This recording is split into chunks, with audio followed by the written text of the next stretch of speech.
Good afternoon, everybody. Thanks for joining us today. This is the City of Aspen regular meeting for June 11th, 2024. That's a call to order. Could we have roll call for attendance, please? Councillor Doyle. Here. Councillor Guth. Here. Councillor Howenstein. Councillor Rose. Here. Mayor Tory. Here as well. With no scheduled public appearances this evening, that brings us to citizens' comments and petitions. This is an opportunity for citizens to address council on items that are not scheduled for a public hearing. This evening, we do ask that you limit your comments to about 3 minutes so that everybody has a fair and equal opportunity to speak. Are there members of the public that wish to address council this evening? Come on up.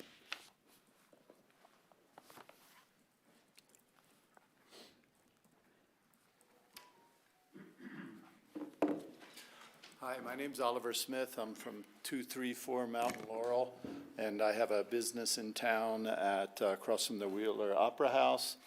This is Harry Graham, who works with me, who was in here a couple weeks ago to speak to you about situation we had with 2 benches outside of our store that were being used quite frequently for a few gentlemen sitting there and soliciting funds from people as they walked by. Started about a year ago. I know you've heard about it at this point, so we just wanted to get a follow-up on what's the council's what's the temperature on the moving the benches we were hoping for, and then the bigger question of how we deal with the signs and things like that. Sarah, could you provide an update on what's going on there? Sure. Crews have it scheduled for after food and wine to remove one of the benches. It will be relocated within the same block, however, not being adjacent to the current bench, the secondary bench that will remain in place. Thank you. Okay, and then is there any follow-up on the signage issue for them to be able to display a sign on the bench, from the bench, I guess? If they're with the sign, that is protected speech. Okay. So this past 2 weeks, we've had 3 incidences where we've called the police for unruly behavior, for smoking, and for drinking on the benches too. Is that anything that is a concern for the council at this point? Yes, and I've been in touch with your manager, I think, Emery. Emery, yes, I've sir. encouraged him to do so when it's an issue out there. Absolutely, to get some help.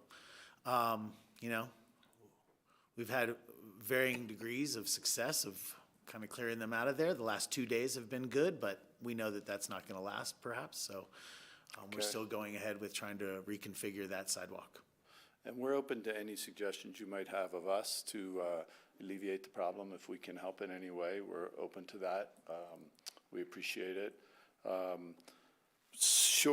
Thank you very much for actually hearing it, and thank you for moving the bench, and hopefully, you know, we can get them to a spot where it's not impacting our flow of traffic, where they have to go to the other side of the street. That seems to be the biggest concern. And last summer, they accosted one of my clients and made him very uncomfortable when he got back on his bike and rode home. So it is a problem, and we have to deal with it, unfortunately, but I appreciate your help. I do want to say one little public service announcement that we are sponsoring a Watch Week Aspen on August 8th, 9th, 10th, and 11th, and it's something that we're very excited about. So the Chamber of Commerce is involved with it with us, and we're very excited about the people and the ability to present Aspen on a national and international stage. You don't need much help, I realize that, but we've gotten 8 international and national publications, including the Robb Report, to cover the event, so we're looking forward to it. So thank you very much for all your help. Appreciate it. Thanks for sharing the concerns. Sarah, did you say that only one bench is being moved? Yes, and it will be replaced within the same block. So we have a donors agreement that we also need to honor with these changes. And so that's the approach we could find that would allow us to continue to honor the Welsh families' requests for those benches. But one of the things they're looking at is, the staff is looking at, is which way to face the bench. And right now we think perhaps the best way is to leave one in its current perpendicular fashion to the roadway, and then a secondary one will most likely face the right-of-way.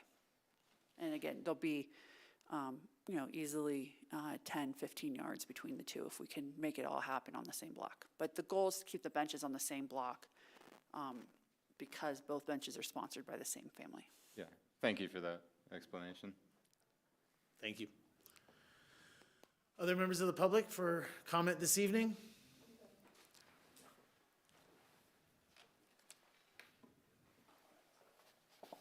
So hi, my name's Jonathan Nickel. I live at 1270 Snowy Lane, for those of you who don't know me. And I'm here just to make a request with regards to the cemetery application at 808, basically to put the affordable housing unit in the cemetery.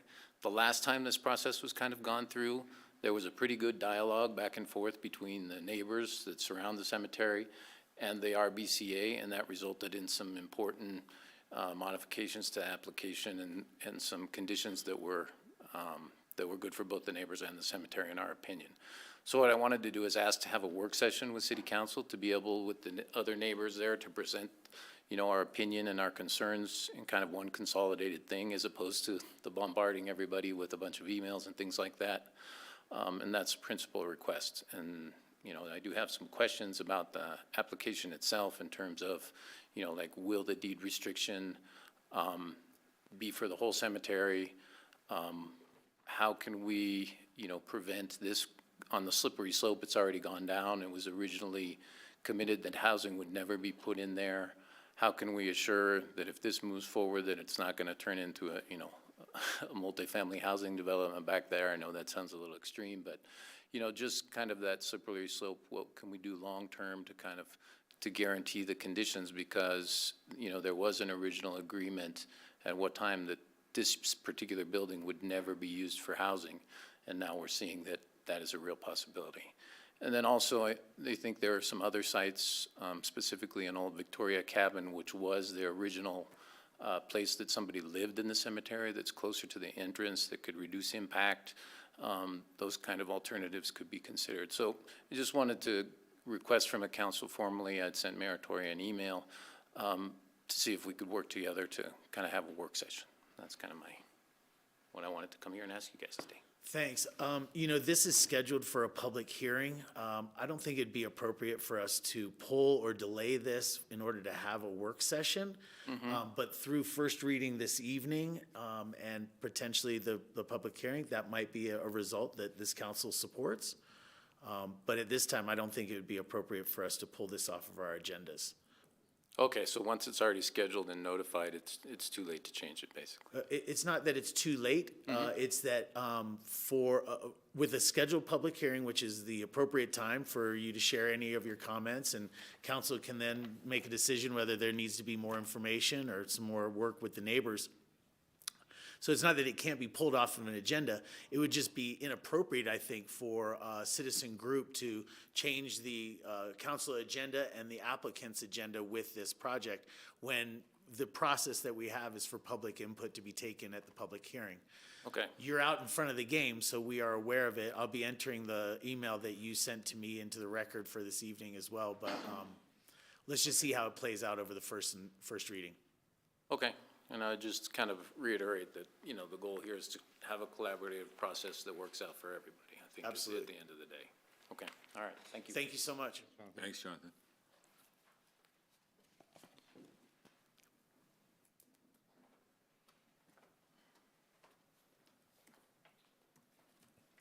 Which one? Oh, here it's the one that's on. Thank you. Well, good evening, all. Welcome to real summer starting to hit, and we should see the summer traffic truly bloom in another 3 or 4 weeks. I'm here today, Rachel Richards, Aspen resident since 1978, I think, a few months off here and there.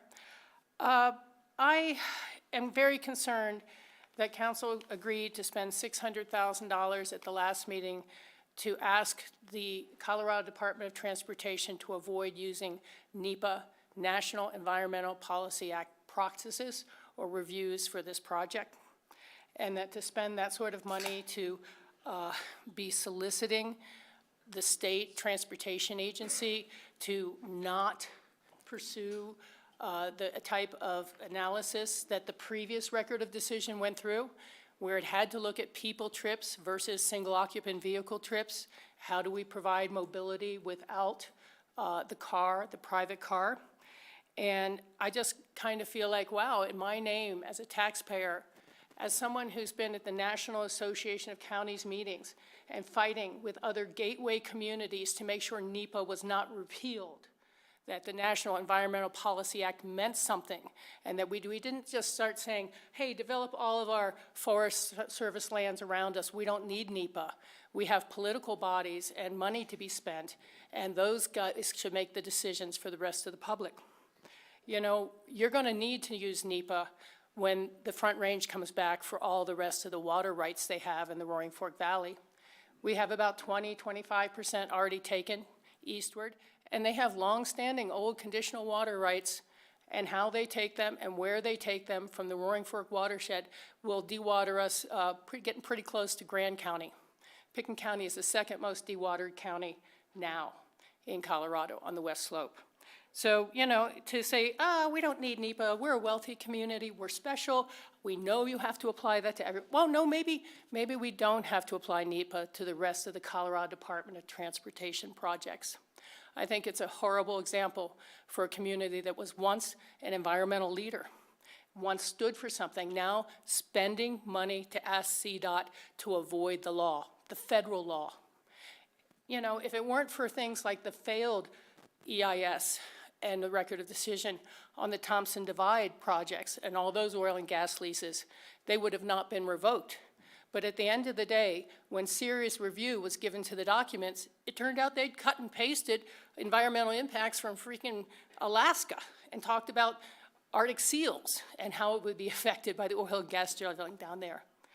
That's why EIS has to be independently done and has to be unbiased, and there has to be no predetermined outcome. And I know you guys are pretty set on seeing the 3-lane bridge go forward, so why don't we talk with the county and set up a real experiment on the Maroon Creek Bridge? It's got 4 lanes already, so you wouldn't have to have too much overhead signalization, but if we're gonna bring it down to 3 lanes, just a few, 100 yards further on, why not see how it works with 3 lanes on that bridge? Thank you very much for your time.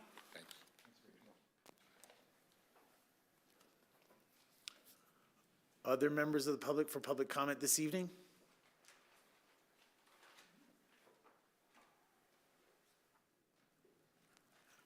And I'll bring it back to council table then. Council member comments this evening? Start with John. Go right ahead. Okay, some good environmental news this week, starting with Vermont. Vermont is making big oil pay for climate damages. Vermont is the first state to pass a law requiring fossil fuel companies to pay a share of the damage caused by climate change. Mirroring the EPA's Superfund program, the state will follow a polluter pays model to determine the emissions that fossil fuel companies are responsible for. This bill comes after last July's flooding, which was the worst natural disaster in the state since 1927. Mexico has elected a female climate science as president. Claudia Scheinbaum has a PhD in energy engineering and has contributed to dozens of reports on energy use and carbon emissions. She was part of the United Nations team of scientists awarded a Nobel Peace Prize in 2007 for the IPCC report on climate change. She is the country's first woman and first Jewish president. Changes to transportation methods in Paris have reduced air pollution by 40%. Paris has closed more than 100 streets to motor vehicles, tripled parking fees for SUVs, removed roughly 50,000 parking spots, and constructed more than 800 miles of bike lanes. Since Mayor Anne Hidalgo took office in 2014, contributing to a 40% decline in air pollution. A 2023 poll showed a majority of Parisians approve of these environmental reforms. And wealthy nations finally meet a $100 billion climate aid goal. Wealthy nations pledged in 2009 to provide developing countries with $100 billion in climate-related aid annually by 2020. By 2022, countries did surpass this goal, overcompensating slightly with $116 billion in climate aid. Research shows $2.4 trillion per year is needed by 2030 to transition developing countries away from fossil fuels and adapt to climate change. Meeting this $100 billion goal puts us back on track to reach that. And lastly, from good environmental news, Colorado is shifting focus from building roads to transit. In 2021, Colorado adopted a rule that the state transportation agency must demonstrate how new projects, including highways, reduce greenhouse gas emissions or they face losing funding. In 2021, the state canceled 2 major highway expansions and shifted $100 million to transit. In 2022, Denver reallocated $900 million from highway expansions to multimodal projects, including faster buses and better bike lanes.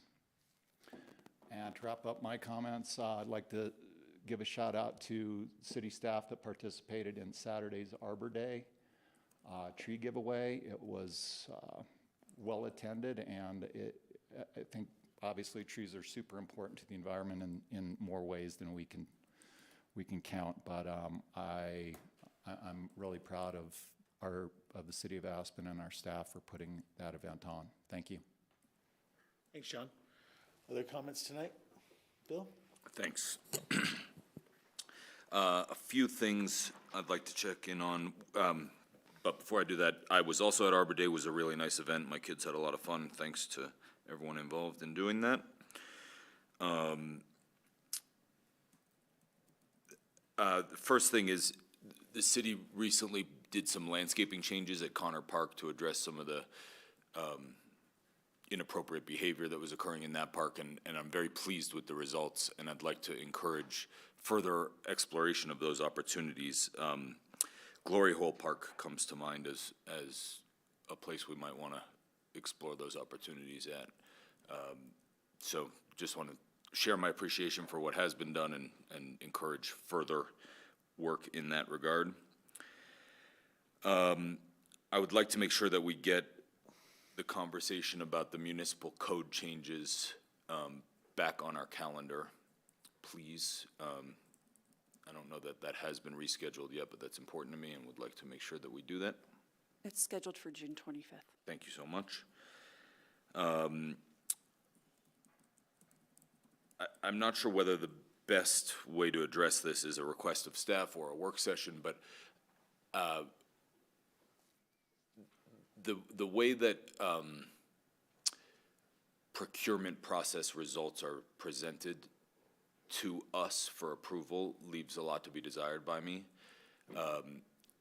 And I think ultimately what I'd like to get to is some summary of competing bids or lack thereof on contracts and RFP award recipients, et cetera. So again, I'd like to discuss with the rest of you what you think the best way to move forward on that is, whether that's just the explicit request or whether we have a work session on it or whether we have staff come back with more information, but that is something that I'd like to enhance the process on. Okay. Any thoughts on how we move forward on that one? Yeah, I think that we could use an info-only memo that outlines the current procurement process, and let us know what, what are the standards right now that we're dealing with, and then we can figure out if we need to make changes, if that deserves a work session. All we gotta do is talk to Sarah about what it takes to make a process that works for city council best, so. Great. Yeah, and again, specifically focused on like the results presentation, if you will, Right. So that we know that what we're approving, how what we're approving or being asked to approve compares to other potential options. Okay. And then lastly, I've asked about an executive status report several times up here. I still desire something along these lines. I feel like I'm in the dark on a lot of progress and when things are when things are coming back to us, what the current status of various items is. So I still desire that. Wondering if other people are interested in exploring that concept further. Are you meeting with the city manager on a weekly basis, or bi-weekly basis, or a monthly basis? Maybe monthly. Okay. The last time we had this conversation, you had a list of about 15 items. I think 10 of them were on our long-range calendar. A couple other of them were not in process yet and stuff. So for me, I stay abreast of everything that I'm needing through my meetings with Sarah, but I have those on a weekly basis. I think your best check-in opportunity is through those meetings with the city manager. I'm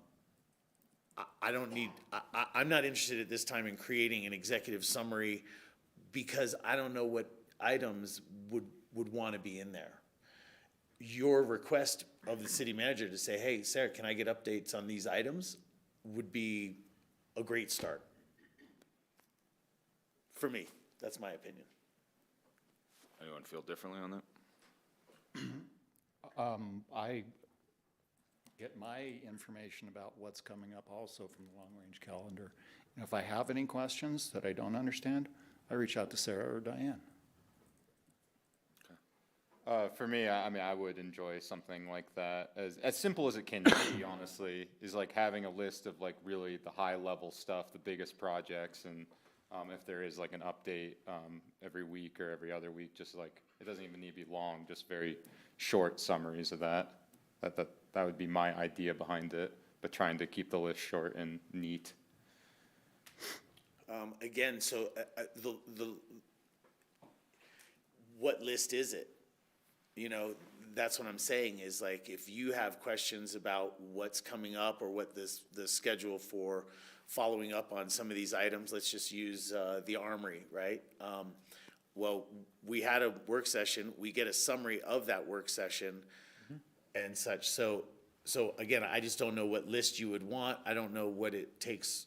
I just don't know. So why don't we start with this? Like I said, and last time we spoke about this bill, made a complete list about it. I went through it with Sarah. Like I said, there were almost a dozen items that were already currently scheduled, and the other ones weren't in process. So, and then they became in process. So I would love to know, again, I'll ask you guys again, what items do you need tracking on? I would say anything that is actively in process or desired by council. And some of these things can be literally several word bullet points that, you know, scheduled for discussion in front of city council to solicit general information on XYZ. These do not need to be long-winded reports. In fact, the idea behind them is that they are not, but one place where it's summarized in more detail than what's provided on the long-range calendar, so that when I'm curious about revisiting the municipal code changes, I can see when it's been rescheduled for, and I can see sort of why it's been rescheduled, a quick recap of that kind of thing. Or Armory, that, you know, RFPs going out on so-and-so date, planning to come back to you generally around mid-fall, whatever. I'm making I hear you. examples up here, but I hear you. It would be a very effective tool for me. I appreciate that. To me, I think that information is out there, but we'll work on it. If you and Sam would get together a short list of some of the items that you see appropriate for an executive summary, then we'll talk about it more when we have our fifth member of our council back. All right, well, I've done that already once, and perhaps we can get Ward's opinion offline separately and see where we stand in a majority position. That's it for me. Thanks.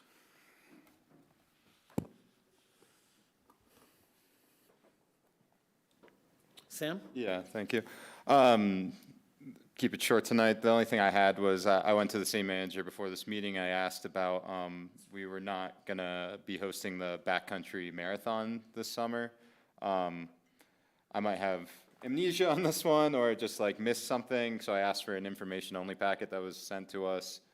So hopefully I'll get that, but I just don't remember having that conversation. So I'm just saying it publicly that I don't remember having that conversation. And when we did have the conversation on The events that we'd be hosting this year, I don't remember specifically axing any of them as much as we talked about local centric and definitely criteria on it. So I just wanted to express that confusion and hopefully get to the bottom of it. And I think the explanation for getting rid of it was understood by me, but I still don't remember hearing about it, and I only heard it on Aspen Public Radio yesterday. So either disappointed myself or the fact that we were not told, one or the other, so.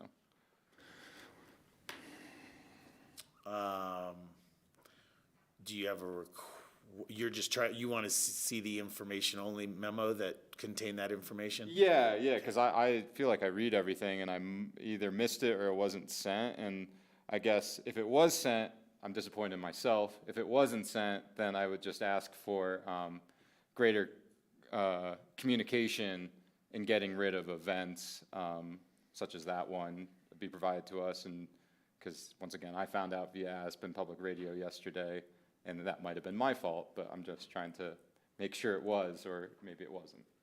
Understood. All that training you've been doing is out the window, huh? Fine, with which training, so. Understood. All right, well, hopefully you'll get that information only memo. I can't find it going through them individually right now, so I'll look as well. I'll address that in my comments. All right, thank you.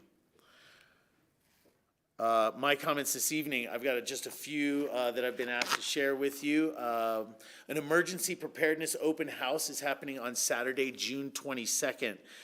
This is something that is open to all Valley residents to come by. This is at the Aspen Fire Station, 9 a.m. till noon. Again, that's Saturday, June 22nd is emergency preparedness open house. Obviously, from that, it's just about being prepared for any emergencies that are coming our way. We all know that there are some threats in our area that we need to be ready for, and that will cover those very well. Obviously, the number one would probably be a wildfire evacuation and those kind of things. So good information. Saturday, June 22nd, 9 a.m. till noon. Been asked to share with you that it is bear season. Bears have been awake for a bit, and they are downtown, and they are enjoying all the restaurants in Aspen through the alley access that they have. Please lock your trash, secure your homes as well. There's been a number of stories about vehicles being broken into as well as homes being entered by bears. So just be bear aware and be bear smart. There's a bike drop-off event. This is for citizens that may have older bikes that they're not using anymore. Friday, June 14th from 2 to 6 at the Buttermilk parking lot. You can drop off your old bike and it will go to a new home and go to a new user or be recycled instead of ending up in the landfill. A 4th of July announcement. 4th of July festivities are a few weeks away, but there's plenty to do to get ready for that. For example, if you are interested in entering the parade with a float, the applications are accepted until June 20th. Applications are available on the city's website at aspenspecialevents.com. Please check it out for other information around this year's 4th of July celebration. Something new this year is community members will actually be voting on their favorite floats in the parade. We'll be using a QR code instead of a panel of judges. Hopefully that'll be something that people can enjoy voting for their favorite floats. And then finally, the community village on the 4th of July will be located on the Cooper Avenue Pedestrian Mall. We'll have local artists, small businesses, nonprofits, and community organizations. Applications, again, are available on the city's event website. That's aspenspecialevents.com. Other events of note. Bike to Work Day is on Wednesday, June 26th. This is an opportunity for you to take the bus, walk, or bike to work. And on this 26th of the month, we are really promoting that to introduce it to as many people as possible. We spend a lot of energy and time trying to get rid of as many cars on the highway and reduce congestion and frustration. This is one way that you can do your small part to help. Between 7:30 and 9:30 a.m., there are snacks and gifts available at Hopkins and Garmisch by Pitkin Park, near the Red Brick Center for the Arts, and Bugsy Barnard Park off of Cemetery Lane. We will be set up there with city staff to thank you and share snacks and gifts with you for doing your part on Bike to Work Day. And then another announcement, we have a Community Pride event. This is on Thursday, June 27th at 4 p.m. The city has partnered with the Aspen Music School, Aspen One, and APCHA for the second annual Community Pride event. The event will kick off a 4-day celebration titled Sounds of Pride, celebrating and honoring the legacy of LGBTQIA+ with musical artists.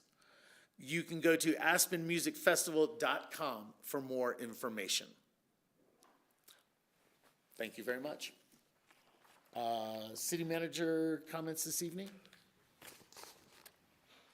Thank you, Mr. Mayor. First, I want to let council know that we received 16 responses to the request for qualifications for the lumberyard. It's going to take all summer to get through those, most likely, to make sure they all receive a fair shake in the evaluation process. There will be a narrowing process with that many, and some level of on-site or hybrid interviews. I don't think, though, with 16 that all of them will make the cut to the interview process. So I just want to give you a heads up on that process. Also, the information regarding the backcountry marathon changes was issued at the December 10th, 2023 council packet. There is a memo that evening about the 2024 events calendar, and that if council had any concerns about the changes to reach out, and we did not hear from any counselors. So we said in there specifically about the transition of the race management for Owl Creek Chase to the Aspen Valley Ski Club and pausing the Aspen Backcountry Marathon. The rationale, again, just for this is during budget discussions, council wanted more community-focused events out of the special events team rather than focusing on heads and beds during times of the year when we already had sufficient occupancy happening in our lodging stock in the community, and the council was not interested in increasing the staffing within this department to be able to continue these other events at the same time. Thank you. And Sarah, you used the word pause. This is just this is for this year. It's possible that it could return if there was council direction or something that came about. Yeah, if council wants to provide additional resources for the event to start again, that's certainly something we can take under consideration. I also, when you look at the number of marathons in this valley, I would question the need for heads and beds in the time frame of the backcountry marathon, given the number of folks we already have in town and the other marathon opportunities that are happening in June, July, and September here in the valley, including the Golden Leaf here in Aspen that we partner with Ute Mountaineer to deliver here in the city and through the Hunter Creek area. Thank you.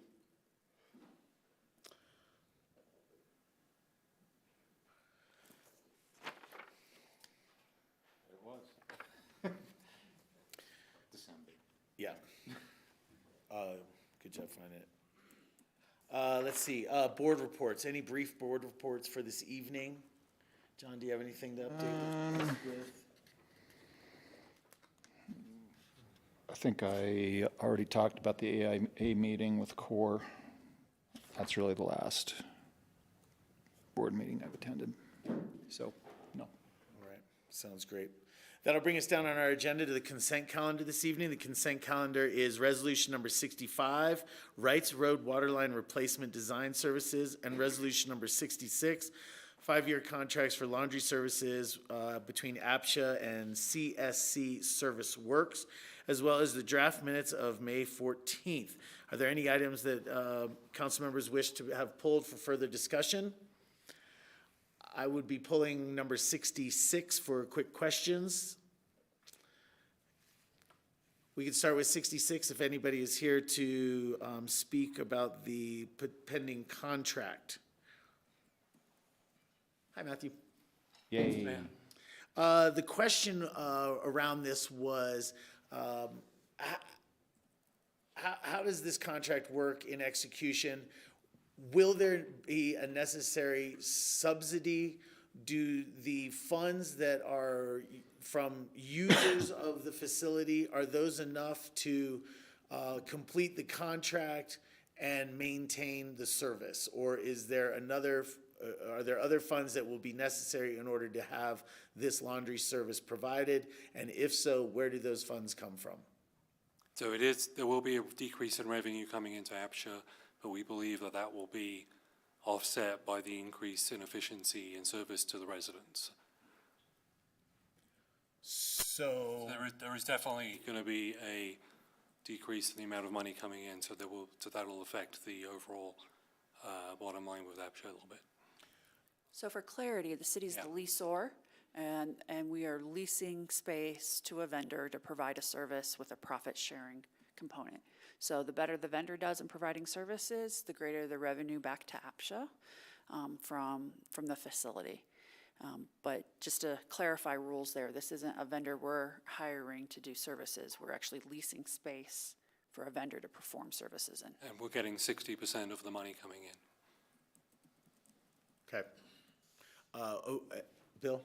Just given that I have experience with this company, and was in a similar situation, you no longer have the maintenance expense Right. either. So you do have less revenue coming in, but you don't have to pay anybody to fix the machines. They do that at their cost. And then the more intangible benefit is the staff costs, because we spent a lot of time trying to track down people to work on these machines, and we've been unsuccessful. So that's harder to value, but that will be a savings as well. Thank you for that information. Any other questions on this one? Just to comment how necessary this is, I talked to many residents at Truscott and had a few emails of friends who live there who begged me to pass this just because of how long they've gone with like one laundry machine between buildings, so. Really worked hard and have not been successful, so this is, the next step, and we really are excited, and we think this is going to be a great program. Yeah, I believe so too. We have this at Hunter Creek and it works well, and it's nice, once again, that they're gonna do their own maintenance and you get 60% revenue. I think this is a huge win for Truscott and all the properties that are benefiting from this. Thank you. Yep, John? Just want to say great news and thanks to you and your staff for getting this together. And Bill, thanks for the hot tip. Anything else? Thank you very much. Thank you. With that, I could take a motion for the consent calendar. I'll make a motion to pass the consent calendar. Second. We have a motion and a second. Is there any further discussion? Could we have a roll call vote for the consent calendar, please? Counselor Doyle, Yes. Counselor Guth, Yes. Counselor Rose, Yes. Mayor Tory. Yes. That brings us to first reading of ordinances this evening. Ordinance number 7, this is 808 Cemetery Lane, Red Butte Cemetery, Plan Development, Use Variation, GMQS Reviews. Thank you, guys. Have a wonderful evening.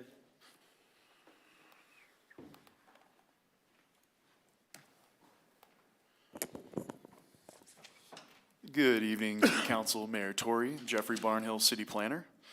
As you mentioned, this is for 808 Cemetery Lane, Red Butte Cemetery. It's an affordable housing proposal that involves plan development criteria, use variation criteria, and growth management quota system. Here is a site location map. You can see the Red Butte Cemetery in the top left there. Here is a site plan of the site. The proposed affordable housing unit is going to go into the existing maintenance facility located close to the back of the property from Cemetery Lane.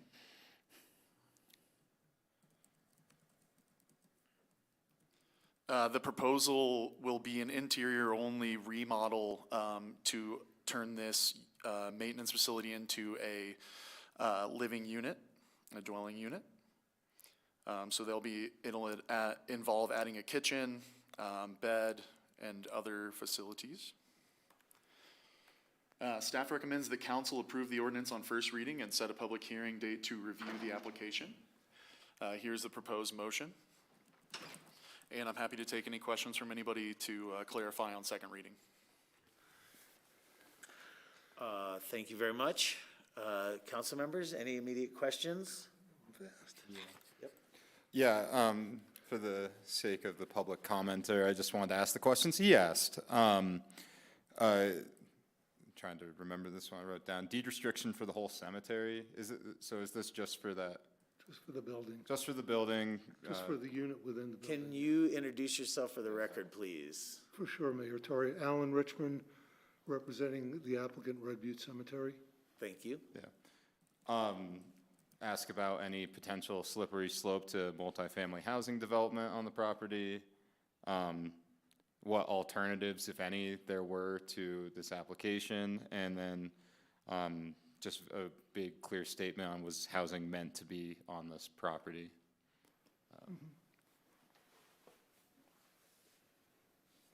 And I guess the last one would be, this obviously went through HPC. I would just wonder what input and collaboration, if any, there has been with the neighbors. I know Jonathan's here tonight, but I know we've gotten emails about this in the past from other neighbors as well that were concerned. And I just want to state that this obviously passed HPC unanimously. But I just hope there can be some collaboration, whether it be a work session or some other way to find a tenable solution for all. I mean, that's always my hope. So just for second reading, trying to get there.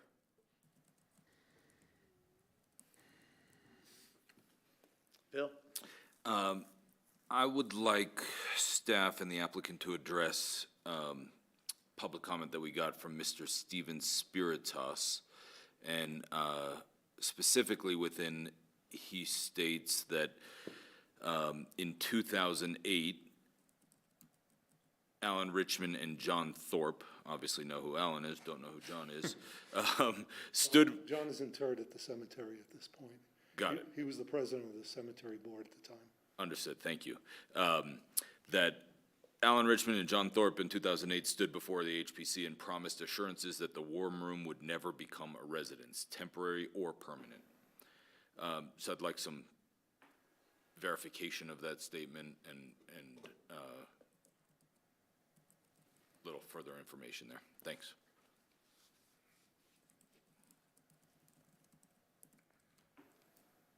My questions are around the existing cabin and outhouse. What's the condition and usage of those now? And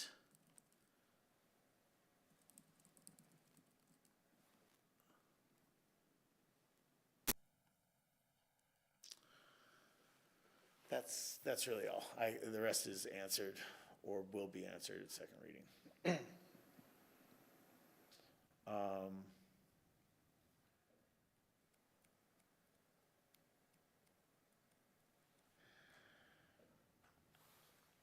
I guess the one other, I'm intrigued. I think it says that it would be utilized for a caretaker of an employee of the cemetery. That's correct. And that may fit the situation now, but what about in the future? If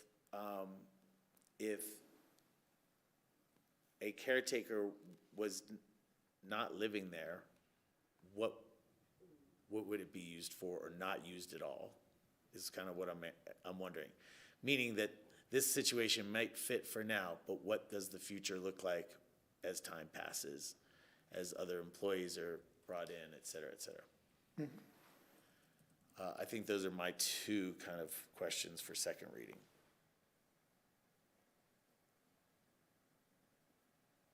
Any others by council? I guess one more, if you don't mind. Yep. This might be a little bit outside the scope of a PUD hearing, but sort of curious, or I guess, let me frame it this way so it's not outside the scope. There's no request, I would like to verify that there's no request of the city to fund this project. That's correct. Thank you. Okay. Yeah, there's $0 of any public entity being expended on this. Thanks. I'll do one more. It might have been in the packet if I missed it, about the why now question. Mm-hmm. Yeah. We'll definitely address that I'm sure. in our presentation. Just We've got a clear. full presentation Okay. for you, and really look forward to discussing this with council in 2 weeks. Great. I would take a motion, and there's one in front of you. Sorry? I move to read Ordinance 7, Series of 2024. Second. Motion and second, any further discussion? Could we have a roll call vote for the reading of ordinance number 7? Counselor Doyle, Yes. Counselor Guth, Yes. Counselor Rose, Yes. Mayor Tory. Yes.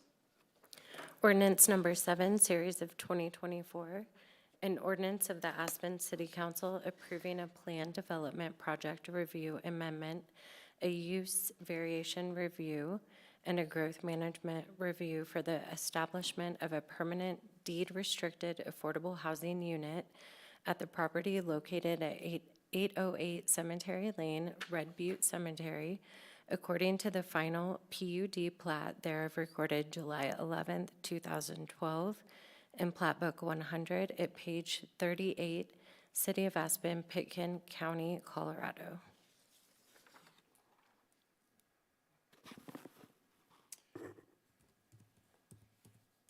I move to approve Ordinance 7, Series of 2024 on first reading and set a public hearing, second reading for June 25th, 2024. I'll second. Motion and second, any further discussion? Could we have a roll call vote for ordinance number 7 on first reading, please? Counselor Doyle, Yes. Counselor Guth, No. Counselor Rose, Yes. Mayor Tory. Yes. Thanks. Thanks. Thank you. I'll make a motion. Yes, before you do, let me recap, because we were talking, ordinance number 7 passes on first reading. Go ahead, Sam. I'll make a motion to end the meeting. I'll second. A motion and a second, any further discussion? Could we have a roll call vote for adjournment? Counselor Doyle, Yes. Counselor Guth, Yes. Counselor Rose, Yes. Mayor Tory. Yes. Thank you, as always, to GrassRoots, and thank you to those citizens that came out for public comment. We always encourage public comment. Have a wonderful evening. We will be back next week. Sarah, thank you for finding that.